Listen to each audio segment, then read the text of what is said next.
Hi everyone, and welcome back to The Movie House. And we're here to talk to you today about a little movie called The Biggest Little Farm from 2018. Now this is a documentary, and how we discovered it is we were checking out the new Menards that was built not far from here. And while we were strolling the many aisles of Menards, they had a movie section. So we were just looking at it, and I saw a DVD entitled The Biggest Little Farm. And I am a country girl at heart. It's in my blood, and I would love to own a little farm. So I took out my camera and my phone and took a picture of it so I could see if it was at the local library. And it was. So I checked it out, and for several days I tried to get Wally to watch it with me, and he was like, So one night I said, I need to watch this because I need to take it back. So I started watching it, and it grabbed Wally. It sucked him in. It was so interesting, fascinating documentary. Yes, I have to admit, I was very reluctant to watch it, but once we did, it was really well done.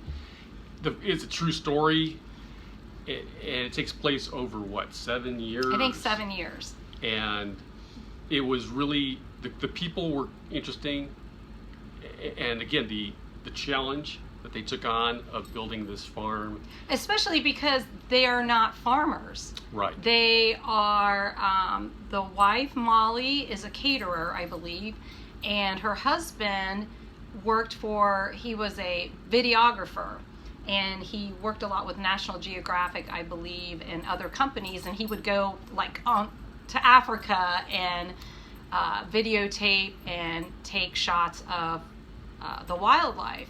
So he was very good at this, and I believe he's the one who filmed this. And fascinating, beautiful photography, videography. But again, these are two people who are not farmers, who have never owned. Okay, hold on. Okay. I'm sorry.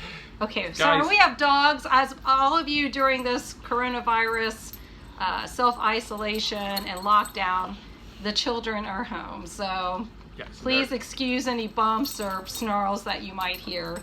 This is live. Yes, they're having a little fun playing with each other right now.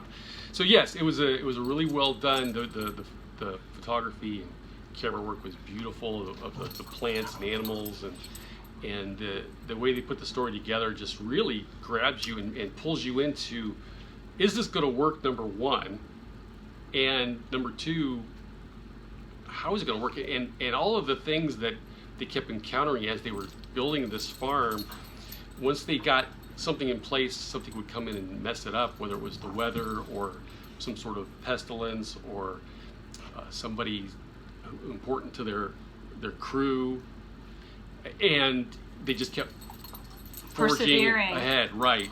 And it's really worth the journey. Yes, and again, it's a beautiful one. And even if you might not be interested in agriculture, Wally, like I said, was sucked in. He had no interest whatsoever, but it is just a fascinating journey, and I just highly recommend it. I want to own this.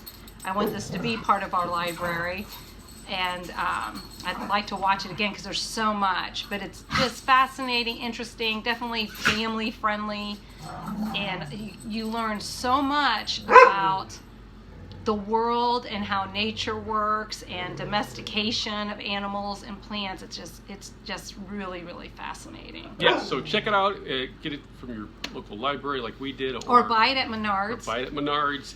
You won't be sorry. Okay, thank you for joining us again in this little wild and woolly movie review with our animals. But I hope to see you again next time in The Movie House. So long.